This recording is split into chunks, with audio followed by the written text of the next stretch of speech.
Hi, Subhanu. Lovely to have you with us again. So before we get on to the next part in this series, we have a question that came in via email after the last lecture. And it's from Sheetal. So Sheetal, thank you for reaching out. And the question is this. If memorizing the Vedic texts and mantras deepens our experience and understanding of self, is it not also a form of attachment? Is it not for us to gain the knowledge and then let go of these fruits? And if so, then do we journey beyond the concept of the mind or what we perceive to be the mind? Thank you for the question, Sheetal. And I'll try and keep it simple and boil it down to its essence. And I think the heart of the question is studying the Vedas itself a form of attachment? At which the answer is yes, and that's okay. Because if you remember what we discussed last time, the Vedic texts and the disciplines prescribed in there, some of the earliest forms of mind training, as we talked about, are there as tools and aids to prepare you with the inner conditions for knowledge. And if you think about those ancient teachings, I remember a Swami once mentioned this to me. There are for a certain group of people. What's that group of people? Those who are ready for a higher knowledge. If you're already enlightened, well, the Vedas are useless. In fact, in the Gita, Krishna actually says, Yavan artha utapane sarvatas sampradodake tavan sarveshu vedeshu brahmanasya vijanataha. The Vedas are as useful to the wise and learned as a pot of water is in a pond. So the idea is to certainly transcend those teachings. At the other end are those who are so cut off from their inner self, engaged in the material world, they're just not available for that knowledge. So you have to be in a state when you haven't had that realization, you're ignorant of that, but available, to be ignorant and available.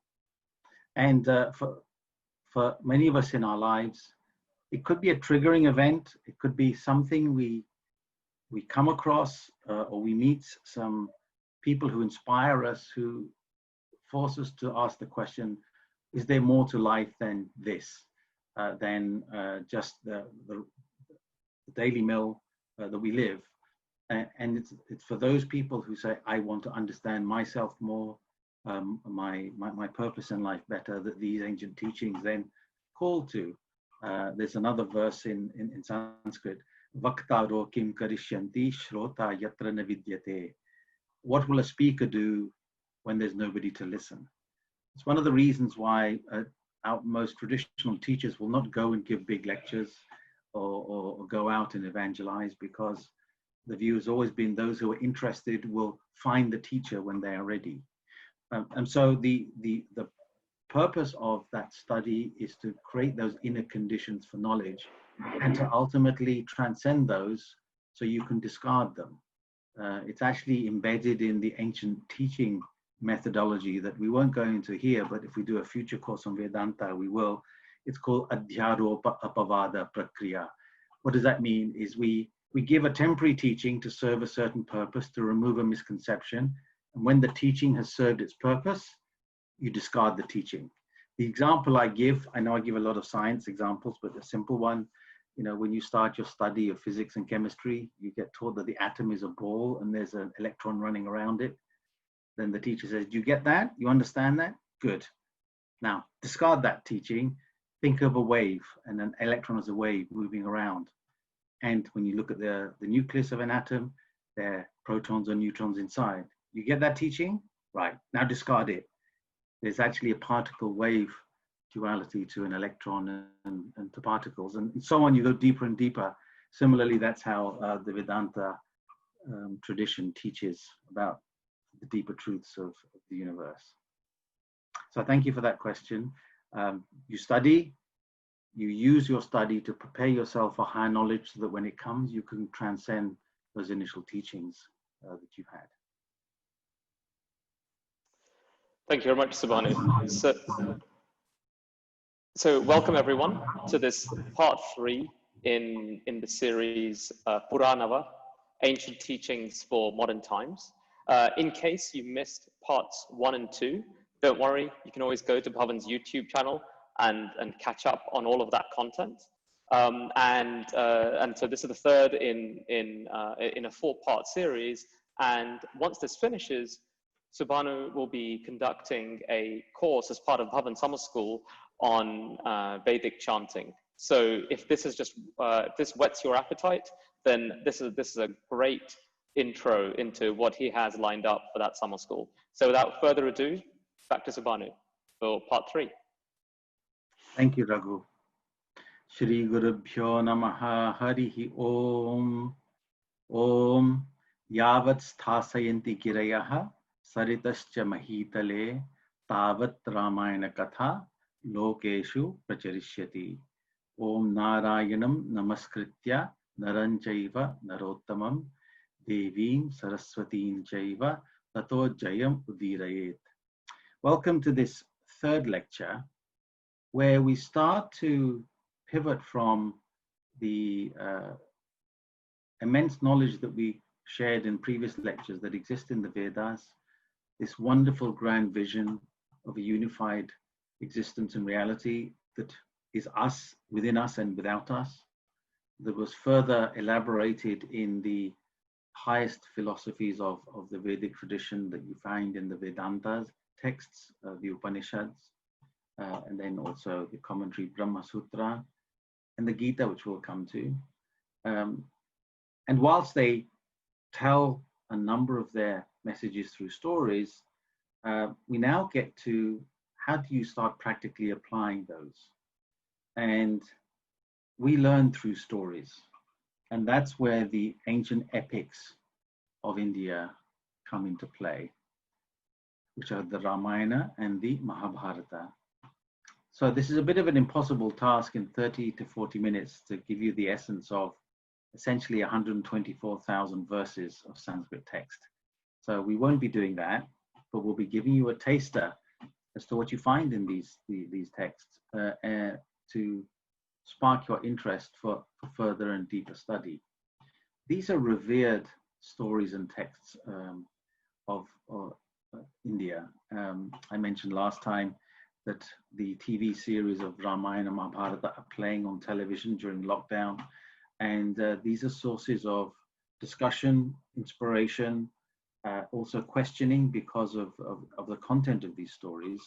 And so I want to just give you a little flavor as to what they are about and why. And it's this notion of, look, the philosophy is great, but we have to live our lives. There's a verse in the Urdu language, na hum farishte hai, na tum farishte ho, hum aadmi hai, aadmi ki baat kare.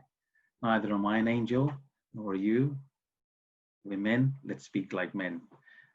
So these stories talk about the struggles of great figures of the past and how they dealt with those fundamental issues of how to do the right thing, how to live a life of purpose, meaning, and service, how to handle the challenges of life, the fears and insecurities that lead to hate, jealousy, and greed.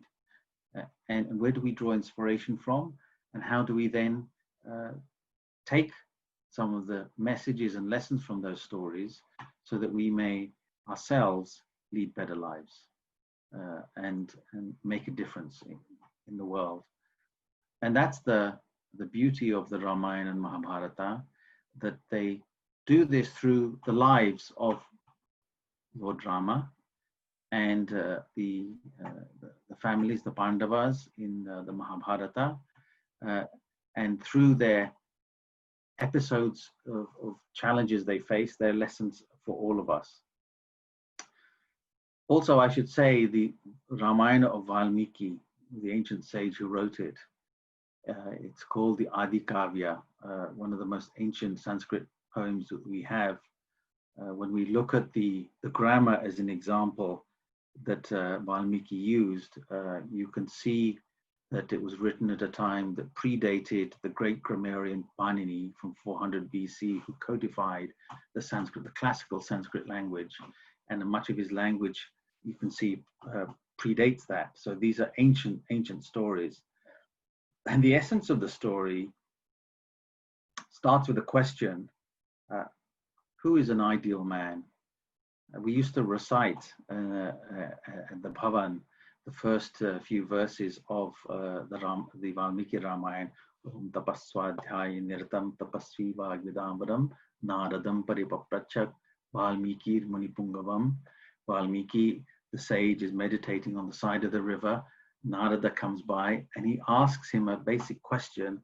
Gonmasmin sampratam loke gunavan kascha viryavan dharmagyascha kritagyascha satyavakyo dridhavrataha. And he goes on, the qualities of the ideal person, one who speaks the truth, who is firm in their resolve, who is full of great qualities. Is there such a person that we can learn from? And Narada says, yes, such a person did exist, and that was Rama. And then he briefly narrates the story of Rama, which inspires Valmiki to write the Ramayana. And at the heart, it's the story of a man dedicated to truth. And what does it mean to stick by your word? The basic premise of the story, a king with 3 wives was longing for sons and heirs. And after much difficulty, had 4 sons, Rama, Lakshmana, Bharata, Shatrughna. And whilst Rama was the heir to the throne, the second wife had gained some promises from the king, having saved his life. And at that crucial moment, is manipulated to ask for those boons so that her own son becomes the king. And it breaks Dasharatha's heart.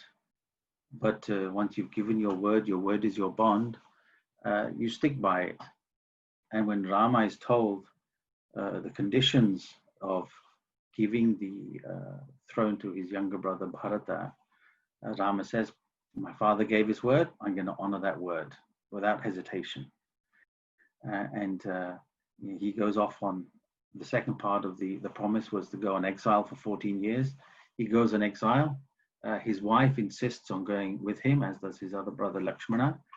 And they have many tests and challenges whilst in exile. And Sita, the wife, is kidnapped by the antagonist Ravana.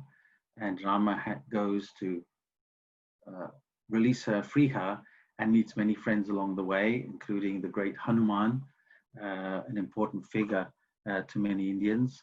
And it's a story of how does truth triumph over untruth? What does right conduct look like when you're faced with insurmountable obstacles? But in many ways, the heart of the Ramayana is also a love story between Rama and Sita. One of the most beautiful bits of Sanskrit is when Rama is about to leave for the forest, and Sita says, he explains to his wife Sita what he's going to do, and she says, well, I'm coming with you.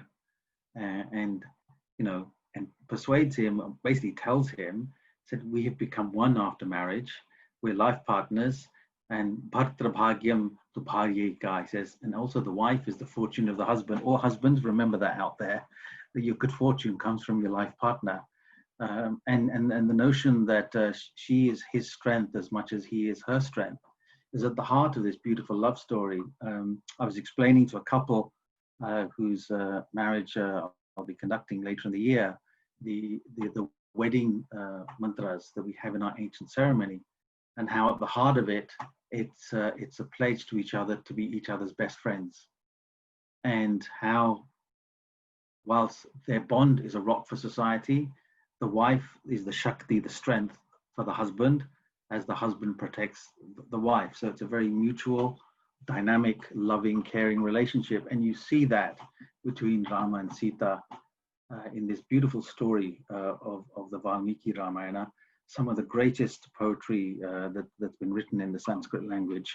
I was actually going to a Valmiki Ramayana class. I think I mentioned this last time, with Dr. Nandakumara when I found out that his brother, Vedic scholar, was visiting. So Ramayana has a very special place in my heart because of the meaning it gave me in terms of that visit. Got me to learn about my Vedic guru, who accepted me to study the Vedas. But there's also a deeper message in the Ramayana of how do you build a life around truth, right conduct, compassion and service for others, and what does it mean for a leader, which we'll come back to in the Mahabharata. But you know, in that is how do we seek out the permanent versus the temporary in life, and that all this material wealth that we gather, power, fame, riches, can be gone in an instant. And actually, when we search for a deeper, more eternal truth, state of well-being, that carries us much further than these things. And it's very well illustrated by one of the stories that's told in the Ramayana. So I'm not going to tell the whole story of Ramayana in detail, we don't have time, but I want you to go and read it yourselves.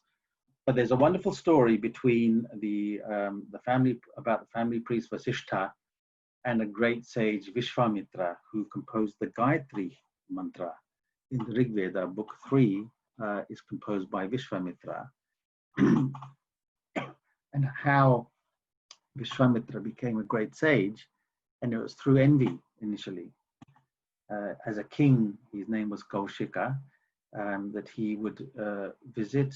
He visited Vasishtha, who had a Kamadhenu, a cow that was always giving, and so was able to feed the whole host of Kaushika king's gathering. And he wanted the cow, the Kamadhenu, and Vasishtha refused to give it. And Kaushika got really angry and brought his full might to bear, weapons, the whole smash to try and take the cow from Vasishtha. Vasishtha just had a staff, Brahmadanda. And through that and the energy and the powerful mantras he had, he could withstand the attack. And Kaushika was unable to take the cow. And Vasishtha taunts him by saying, Dig balam, kshatriya balam, this warrior's strength, fly on that, it's useless. Brahma tejo balam balam, the strength that comes from the luster of the Brahman, the highest knowledge of who we are and that eternal consciousness within us, that is real strength. Ekena brahmadandena, with this one stick, sarvastrani hatani me, I have destroyed all of your weapons. And Vishwamitra realizes that this pursuit of material power and wealth is temporary and is not going to bring him fulfillment, and he embarks on a long journey to become a Brahma Rishi, the highest sage. And you see throughout the story how Rama is not perturbed by the pettiness and the temporary strifes of this world, but always has his eyes fixed on a higher goal, a higher purpose, is able to withstand all of the challenges that come their way because of his strong moral compass that's been developed through years of study and sacrifice, and is able to overcome the forces of evil to let good triumph. And you can, many of these texts, you can open them at random and you'll find a story that will inspire you. And they're great stories. For example, when Hanuman goes as a scout to try and find his Rama's wife Sita on the island of Lanka, where Ravana, the antagonist, lives, he can't find her and he gives up all hope. And he's in total despair and says, I can't go back empty-handed, so I'm going to have to kill myself out of shame. And then he realized, oh, if I do that, Rama will be upset, he'll kill himself, then his brother will, and there's this whole chain that will happen. Have I really looked under every stone in every corner? And then he remembers one place he hasn't looked. And he goes and he finds Sita. And this story of when all hope is lost, there's always a way, is something that always struck me in the story of the Ramayana. That whatever comes in front of us as a challenge can actually open a door. My family and I heard the other day a wonderful phrase that was attributed to a grandparent. Today's curse is tomorrow's blessing. And this notion of there's always options ahead of you if you're prepared to look for it. You see that in the Ramayana story and the Mahabharata story. So I just wanted to highlight maybe some of the slightly different aspects of the Ramayana that compared to many of you who know the story may have heard before. But this wonderful love story, this bond between Rama and Sita, what does it mean to be a man of your word? I think that's pretty relevant in this day and age. And for a lot of us, and maybe growing up, I couldn't get why Rama wanted to stick by his father's promise. He could. Many people said, break the thing, he's gone. He dies of a broken heart. But now I see the importance of somebody's word. And if you say something, then you do it. In the world of financial services, in trading, your word is your bond. If you verbally do a deal, that's the deal. And we see so many forces driving us away from that. I think it's rather heartening to hear stories of people who stood by their word, what they believed was right, come what may, and we can take a lot of strength and inspiration from that. The Ramayana is 24,000 verses long. These are huge epics. The Valmiki Ramayana, it takes many days to recite. There are other versions that are very popular in India. In North India, Ramcharitmanas by Tulsidas himself. He was a great Sanskrit scholar.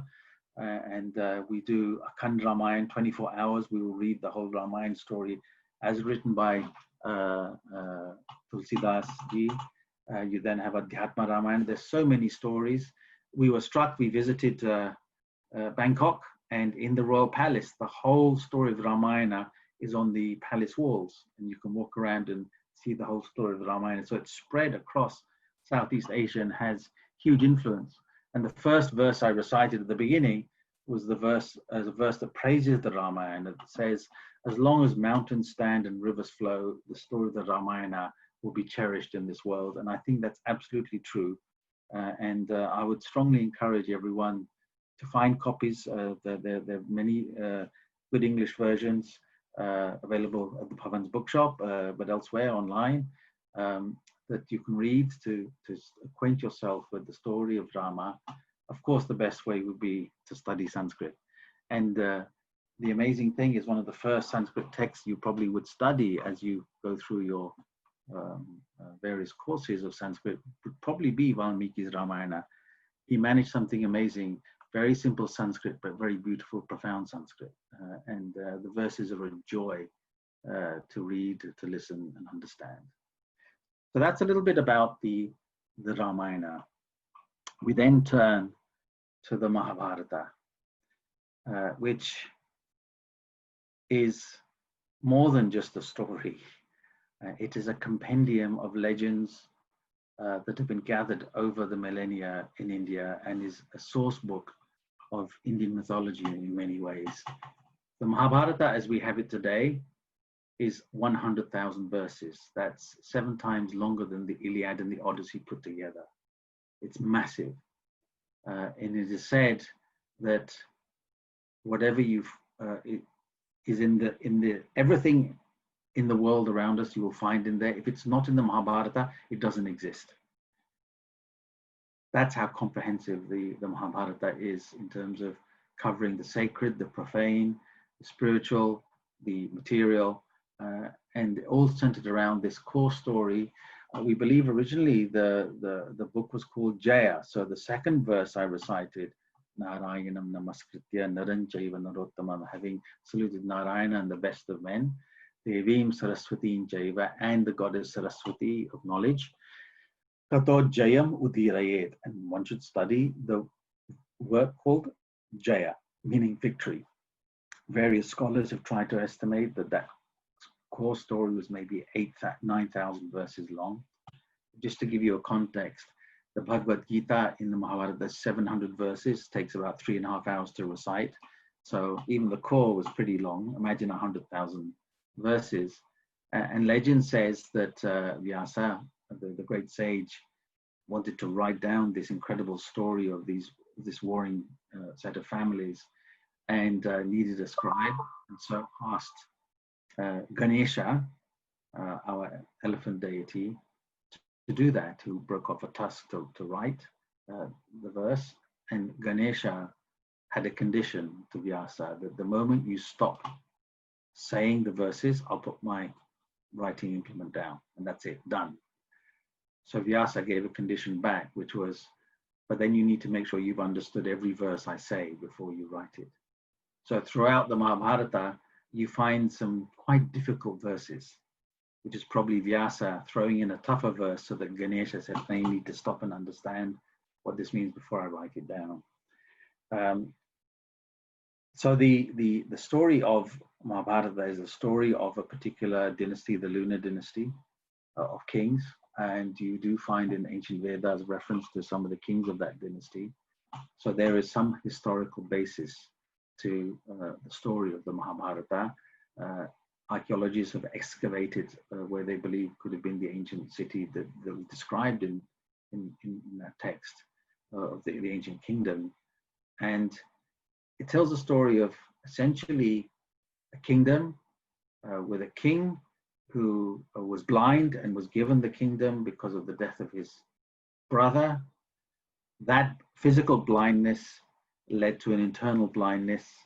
And whilst he had many sons, 100 it says in the text, his brother who passed away had 5. And the eldest brother of those were the Pandavas. Pandu was the name of the brother. King Dhritarashtra was the blind king who had 100 sons. And those 5 brothers were right and good and were born of divine lineage from their mother. And whilst they had the rights to the throne, the eldest son of the king Dhritarashtra, Duryodhana, wanted the kingdom for himself. And through various deceits and cunning, instigated by his uncle, they were able to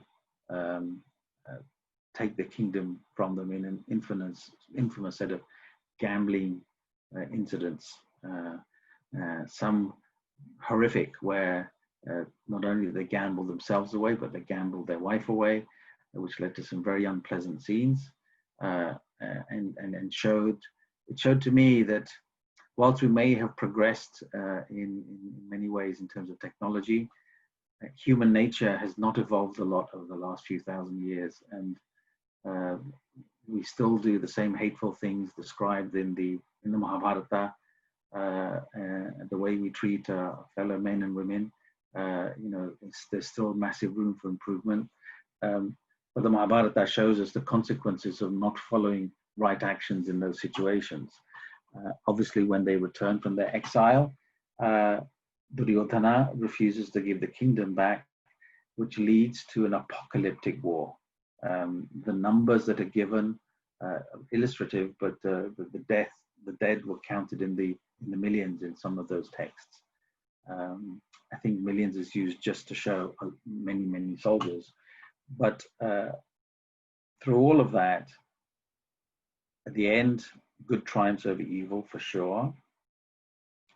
But what's incredible and remarkable about the Mahabharata is it shows even good people of great qualities, great lineage, struggling with making the right decision in this world.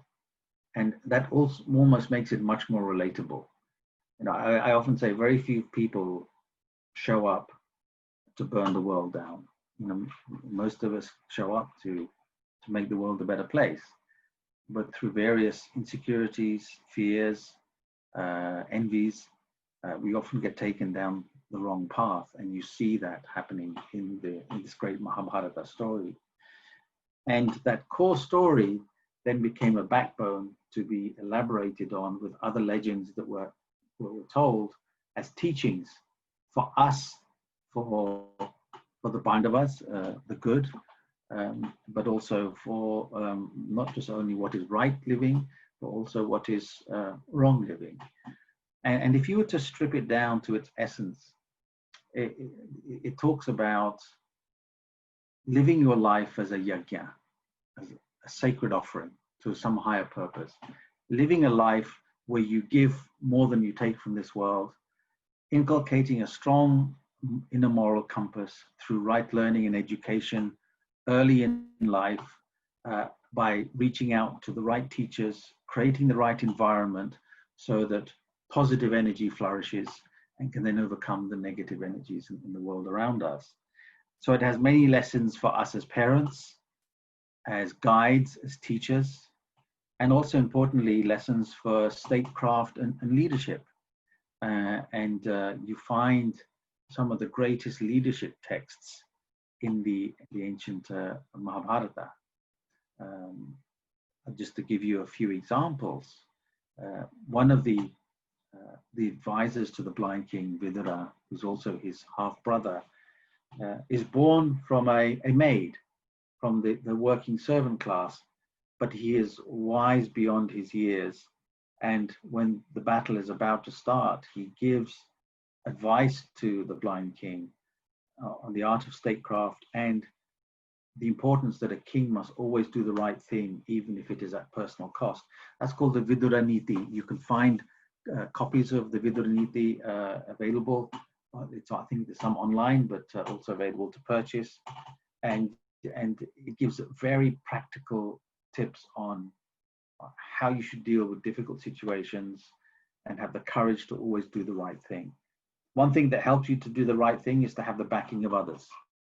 And so the importance of having the backs of your friends and your family and creating communities of support and trust comes across very clearly also in the Mahabharata.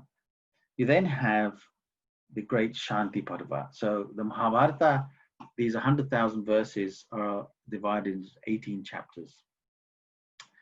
At the end of the battle, one of the chapters is the Shanti Parva, which is one of the greatest texts on leadership, I think, ever written. It's 12,000 verses, just Shanti Parva, half the length of the Ramayana.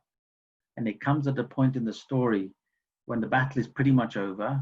One of the great grandsires of the kingdom, Bhishma, who did not take the kingdom so that his father could marry another woman and let their lineage be kings, but is looked up by all, had a boon that he could choose the time of his death. He was attacked in the battle and was laying on a bed of arrows that were shot through him for this moment. Because unknown to the 5 Pandavas, their mother had had a secret son before them all, but was unmarried and could not reveal that, called Karna, who is one of the great tragic heroes of the Mahabharata story. Someone who was noble, giving, but through just bad circumstances was rejected by society, was befriended by Duryodhana from the other side, and through a sense of duty said, I will never abandon my friend. Even when he found out his true lineage before the battle from Krishna and Kunti, he said, I can't go to the 5 brothers because Yudhishthira, the eldest, when I tell him I'm his eldest brother, he will just give me the kingdom and I'll give it to Duryodhana as thanks for the support he's given me. I can't do that. So he promises his mother that to the world you have 5 sons. I promise you at the end, you'll still only have 5 sons. Either I will survive or Arjuna. And they're amazing stories of Karna's giving nature. The great poet Bhasa, again, who predates Panini, wrote a beautiful play about a gift that Karna gave, Karna Bharam, where basically Karna talks about things just come and go in this world. Remember this, I said earlier, seek out the permanent, not the temporary. Strong trees grow, they fall, water flows into lakes and rivers and evaporates and goes away. But that which is offered into a sacred fire, that which is given in life, that stands forever. So give. You should lead a life of giving. That was the nature of Karna, in spite of the circumstances he found himself, which led him to do many harsh acts to side with his friend that he later regretted. So when it came to bury the heroes of the war, the Pandavas think they've completed the job, and their mother Kunti says, no, there's one more left, my other son. And when Yudhishthira finds out that he killed his eldest brother, he is inconsolable. And he says, I am not going to take this kingdom. I've won it through foul means. We had an elder brother out there, and we didn't know. How could you not tell us? You may never be able to keep secrets again. And he refuses to take up the reins of kingship and lead the kingdom. At that point, Krishna says to Yudhishthira, now you need to go and get advice from Bhishma on his bed of arrows. And there Bhishma then gives Yudhishthira lessons in statecraft and leadership and kingship. How should you lead in normal times, in abnormal times? How should you lead through the spirit of love, compassion, and service? And I really wish many business leaders of today and political leaders are able to get a glimpse of some of the teachings that you find within Shanti Parva. I think it strengthen their resolve or inspire them to live a different life as a leader, because you get the concept of leadership as service. You get the concept of before you lead others, you have to lead others, you have to lead yourself. The importance of inculcating self-discipline and mastery over your own senses, of how the joy of the leader should come through the joy of the society the leader serves. There's some wonderful little examples and parables. So Yudhishthira asks all kinds of questions. One a classic example that's often given is he asks, well, how should you think about tax collecting? And the answer is you should collect tax the way a bee collects honey, just enough to sustain itself, but not enough to destroy the flower, the nectar.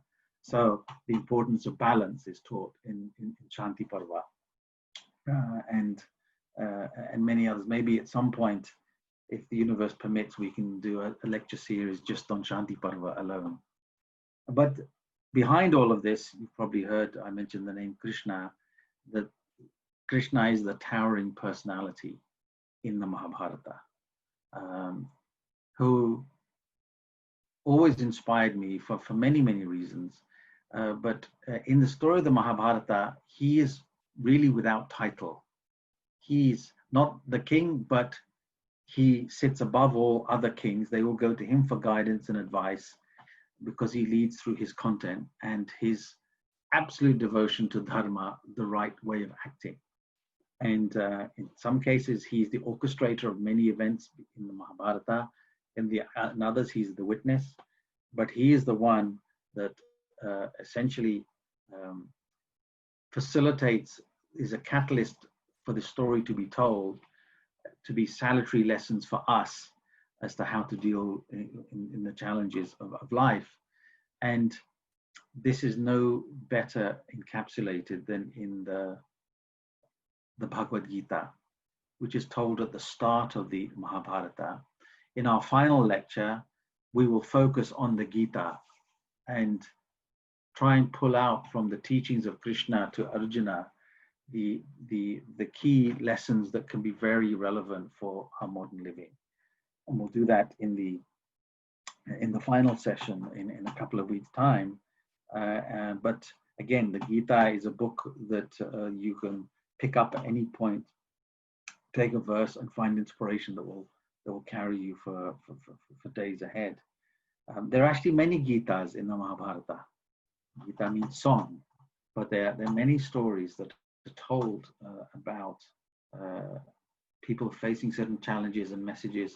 And I think one that encapsulates this notion of dedicate your life to your calling and do your calling, your duty in life in a selfless, compassionate way is told again. I'm trying to tell stories that you may not all be familiar with in what's called the Vyadha Gita, the story of a butcher who taught a sage.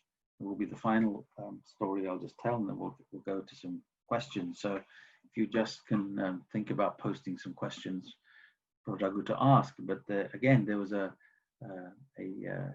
sage called Kaushika, as it happens, who was learned in the Vedas and was studying the Vedas and reciting them under a tree. A crane and a crow that are above. They soil his body with their fighting, and in anger, he looks at them and burns them to ashes with his look, because such is his yogic power. And he becomes pretty arrogant. Look at all this power I've achieved. And he becomes pretty full of himself.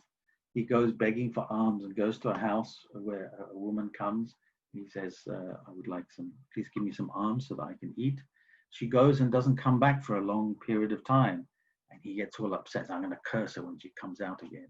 She comes out and he threatens her. And then the wife says, I'm no crane or crow that you can burn to ashes. And he's shocked as to how does she know about this? And she says, look, I'm enlightened because I follow my service and my duty faithfully. My husband was unwell and I was tending to him. And frankly, he was more important at this moment than you were. And the sage is shocked by this, how one can achieve enlightenment just by living a life dedicated to one's calling, one's duty, infused with love and compassion.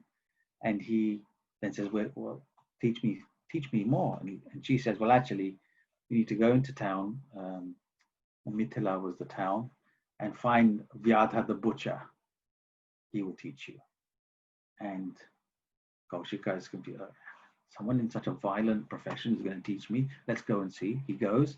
He's initially skeptical, but he learns from Vyadha how everything he does, he dedicates to the Almighty. He's born into a certain calling, a certain profession. He says, I have to do that to the best of my ability, but he doesn't hanker for the fruits of his action. He does his work for what it is, not what it gets him. He also invested in himself and had become a master of various mindful practices and was able to live a very contemplative, meditative life, even in this very violent situation. And that really inspired Kaushika. And so this ability to, whilst the world and the turmoil of the world is around you, to be very centered in yourself, have a clear view of your purpose in life, to live that life of service as a sacred offering to a higher purpose, is one of the themes we'll pick up in the Gita next time, and maybe elaborate on what does it mean for leaders or people in the business world. But maybe to wrap up, I can close actually with a wonderful saying that Mahatma Gandhi used to say, which I think is a great way to combine leadership, service, and the journey of self-discovery, where he said, the best way to find yourself is to lose yourself in the service of others. The best way to find yourself is to lose yourself in the service of others. I keep coming back to that in various leadership roles I've had, how it's a privilege to guide and lead others. And it's not as if you ask the question, what can they do for me? It's what can you do for them? I got a lot of those learnings and inspirations from the teachings of the Mahabharata, of the Gita, from the ancient texts of India. We'll try and get a glimpse of some of those in the final lecture in 2 weeks' time. And then if there's interest, we can continue and go deeper into some of these topics in subsequent times as needed. But with that, Raghu, we'll end today's lecture. Thanks, Subhanu. So the first question I have for you, initially I was going to ask something specifically around why you hadn't mentioned Krishna, but then you got to him. So let's talk about Krishna. So as you said, he's almost the puppet master running the entire show in the Mahabharata. Right? He doesn't come on stage and become center stage necessarily, but he manages what everyone is up to. The question is that given he clearly had the ability to influence and bring things to a conclusion much earlier, why did he let things drag on? Why did he let things like the war develop, the situation between the Pandavas and Kauravas develop to the extent where war was inevitable, when he could have possibly avoided it himself? Well, I think that's a very deep question. I think it goes to the nature of Krishna. In later texts, Krishna is the avatara, the divine. When you read the most ancient passages of Ramayana and Mahabharata, you actually see much more the human form of Rama and Krishna as Brahmagyanis, as ones who were enlightened. And whilst Krishna had a power and an influence beyond what we all can even imagine, I think he very much felt certain things have to take their course. And through that, the course that was taken, it's going to provide many lessons that will come to benefit many generations in the future. And this notion of sometimes the universe has to unfold. The heart of enjoying or doing things for what they are, not what they get you, is you sometimes have to let the universe unfold, because you cannot at any moment predict what was right and wrong. Sometimes my wife and I will talk. So many times in our life, something happened that felt like a disaster on the day. And when we look back, it was an absolute blessing. So Amitabh Bachchan's father had a wonderful phrase, Bachchan, man ka ho to bahut acha. If you get your heart's desire, it's very nice. Man ka na ho to zyada acha. If you don't get your heart's desire, it's even better. So hindsight can often be a very cruel mistress and tell you what's right and wrong. But in the heat of the moment, it's very hard to tell. Krishna wanted people to learn for themselves what is right living, what is the path of dharma. So Duryodhana himself taunts Krishna at the end.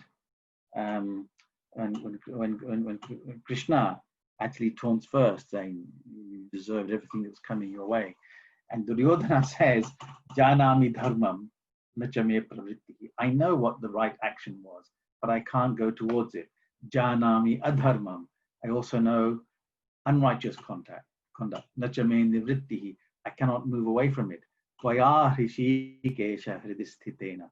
You, O Krishna, are sitting in my heart. Yatha niyuktosmi. The way you make me act, tatha karomi, I am acting. I am just a figure in the grand play that you are playing out of an epic battle of right over wrong, of good over evil. And I'm playing my part. I was given the part of being the bad guy. I've played it to the full. So I hope future generations learn from that. So it's a much more complex question, but thank you for asking. So how would you compare, we spoke about the Ramayana, we spoke about the Mahabharata.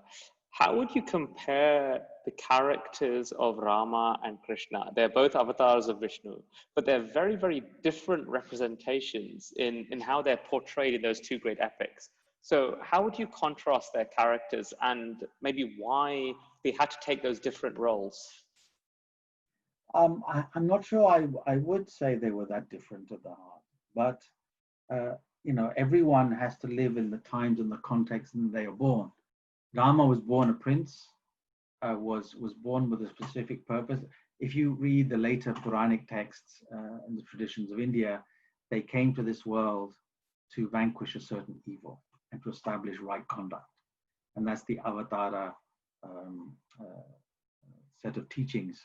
Avatara, literally to come down. It doesn't mean the movie Avatarati, to come down to this earth.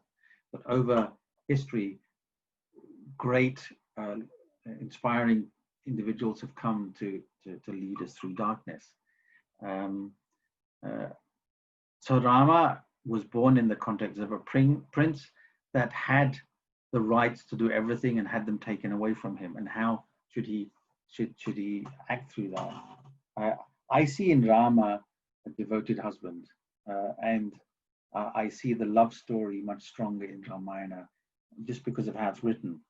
Now, many of you will say, well, there's a final section of the Ramayana where Rama banishes his wife Sita, right? I think most scholars are pretty much now convinced that that was written not by Valmiki, but written much later. Simple things. In the main Valmiki Ramayana, Indra and Agni are the main deities. Suddenly becomes Vishnu and Shiva later. The style of writing is different. You can argue the merits of why that story was added, maybe to show some of the tragic plight of how harshly women were treated. When you read the Yuddha Kand at the end, Valmiki's wrapped up the story, done, finished, over. So I tend personally, I stop at Yuddha Kanda. I like reading Valmiki's original story. So you know, he again was absolutely tied to the truth, right conduct. Krishna said, you know, himself that you know, I am friends with all, but none are dear to me. I follow dharma. Whoever's on the path of right, I'm with them. And he had little store for personal loyalties if it was with unrighteous conduct. You see some of that with Rama also. So their context and their journeys were quite different. Read the first 20 verses of Rama and the qualities that are described with Rama. You could take the word Rama and put Krishna and you'll find a lot of those apply to Krishna also. Thanks, Subhanu. So we've got a few questions coming through. Padma Shankar has asked a couple of questions. I'll read them both out. The first one is, does that mean everything is 100% predestined and hence there is no such thing or no one has choice? And the other question I think is really a follow-on from this is that what about free will? If Krishna decides, who plays what role? So we need to get into discussion whether you follow the Advaita philosophy or a different philosophy, that there's a all-powerful, benevolent deity that is controlling everything. Our ultimate teaching actually moves beyond that. I think the most important point to note is that at a single moment, you do not know what the future holds. When you look back, everything will have unfolded the way it was meant to unfold. But at that moment, you will never know that. And actually, the teachings are, you should follow what your inner voice says, that is laying out that track for you. And that's why the teaching is also to not hanker after the fruits of your action, but be present in the moment and the act that you're doing and enjoying things for what they are, not what they get you. Because the various interactions of the world and how that unfolds, there may or may not be someone that sees it all, but you don't know that. And in fact, that's the heart of Krishna's verse, I was going to mention the Gita, karma niyevati karaste ma phaleshu kadachana, which means your right is to act, but not to the fruits of the action. Ma karma palahetur bhuhu ma te sangos tva karmani. So you should not hanker after the fruits of your action, but equally, you should not be given to inaction. It doesn't mean, oh, it's all predestined, I can just sit back in my chair and let things unfold. We live in a universe where the world moves, there's cause and effect. You have to act. How can you act so that you increase positivity around you? How do you act in a way that uplifts the world versus pushes it down? I think that's what's asked for all of us. And so, you know, at any moment, you don't know the future. So it's up to you to act in a way as taught by the Shastras, to better know your true nature, but also to uplift the world around you. And then, whether you're successful or not, let the universe unfold the way it's meant to. Thanks, Subhanu. So we've got a couple of questions. Actually, I'll do them together. One from Sujata and one from Meenakshi. And this is really about the Vedic chanting course that is going to follow on after the lectures. So the questions are, what would be the syllabus for the summer school course? What are the prerequisites? And which texts are the Vedic chanting lessons going to be focused on? Thank you for the question. So those will be available when you sign up for the course, but we will start to learn some of the great Shanti mantras of the Vedas.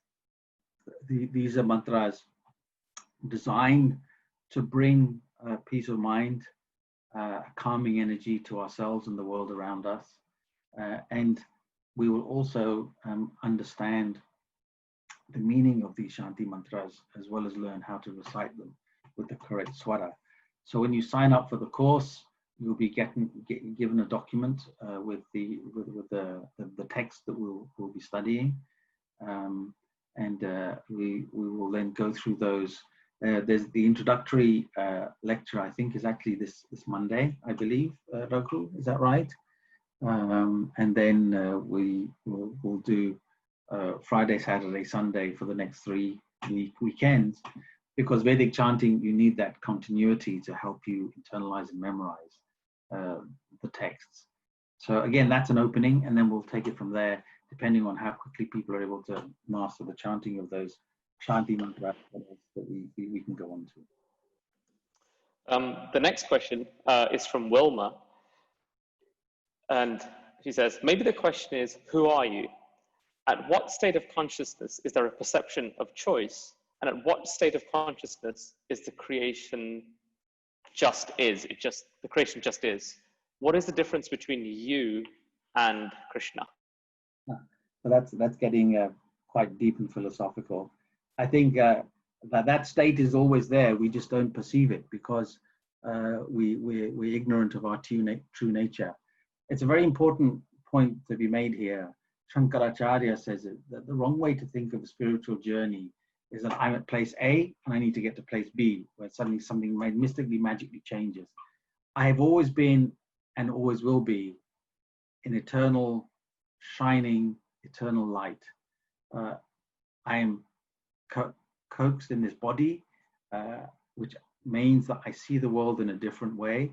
But actually, what I need to do is to remove my ignorance as to my true nature that's always been there, that's always been hidden.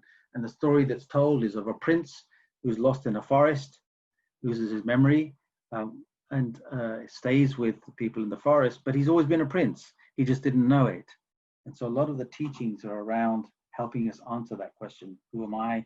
The great Ramana Maharishi's, the sage, had a student, Ganapati Shastri, who summarized the journey of who am I, self-inquiry that Ramana Maharshi taught as a journey of introspection, where he said, Ahamiti kutaha ayati iti vicharayan udayasthale liyate tadeva tapaha. When I ask the question, who am I, and merge into the source where the notion of I even comes within me, that is true tapas. And that may sound very abstract, but it's about teaching yourself to turn the I within, to find just the truth of the universe within you as you deepen your spiritual discipline in your study. So the notion of who am I doesn't change. You've always been that eternal light. As we said before, you've always been the whole universe inside you. You just didn't realize it. And just by intellectually saying, I am the all, it doesn't cut it. You have to create those inner conditions where you truly understand and experience that in your life. We go into some of these topics in much more detail in Vedanta courses. And if there's some interest, we can talk about that at a later date. Thanks, Manu. I know we've only got a couple of minutes left. So the final question, I'm sure you get asked this a lot. How would you compare and contrast the great Puranas, Ramayana and Mahabharata, with the Iliad and the Odyssey from ancient Greek civilization? How would you contrast them? What are the similarities, if there are any? What parallels can we draw, or are they just completely different sort of scale? Yeah, well, those are epic heroes' journeys written in beautiful poetry as well. So Homer writes a line that occurs again and again: when primal dawn touched the sky with her pink fingers of light. That's great poetry in any language, I tell you. So, you find in ancient Greek and Latin, I studied the Aeneid growing up at school when I studied Latin. I think there are always lessons to be had around right living, the hero's journey. There are different contexts in the Iliad and the Odyssey. They're set in a different world. I think the difference of the ancient Indian stories is at the heart of the journey is this notion of self-inquiry and using your external experiences to better understand your internal state and who you really are. And that who you really are is beyond this frail, fragile, impermanent frame, but there's something deeper, richer within you. And once you connect with that, it unleashes a torrent of light, of joy, of wisdom, of compassion, of interconnectedness with the universe in and around us, that allows you to live in a way that uplifts yourself and those around you. All of those, our stories, come back to that at its heart, whether it's in the Ramayana, Mahabharata, Puranas, or the Upanishads. In fact, Shankaracharya goes furthest to say that only in these texts do you see this notion of the eternal Atman within us and around us being described as our ultimate goal, to understand that's really our true nature. And through that, if we live our life, we live a more fulfilled life. Well, thanks, Subhanu, as always. And before I kind of hand back to Subhanu just for his usual closing remarks. Firstly, apologies. I know we had some breaks in the feed. I hope they weren't too frequent. But what we'll do is that today's recording will make it available ASAP as opposed to kind of a week later, so that you can go and review it without any of those blips. And like we said, that the summer school does start on Monday for Vedic chanting. So if you haven't yet signed up, please do so. Places are filling up very quickly. We have the final episode of the PURÂ series in 2 weeks' time. So please ensure that you tune into that. And there are lots of other exciting things happening. Bhavan's got live concerts happening every Wednesday on its Facebook page. We're playing concerts from the archives going back 40 years. So artists that you may not have heard of, concerts you probably, some of you may have been lucky enough to be there. So do tune into that. And there's lots going on, even with the premises shut. There's a lot of stuff Bhavan is doing online. So please go and check it all out. Subhanu, back to you. Thank you, Raghu. So if we've been successful, you should have more questions than answers, because we wanted to excite your interest to take your study further. Because often the best way to deal with these things is to get stuck in, seek out the wise, the great and the good around us, to be inspired by them. But the ancient texts of India have their hands stretched out as an invitation. Come and read us, understand us, and through that, maybe it can help you in your lives. So if we're successful, the thirst is there to learn more. We have one final lecture in 2 weeks' time. We start the Vedic chanting course, and we look forward to seeing some of you there. With that, thank you very much. Until next time.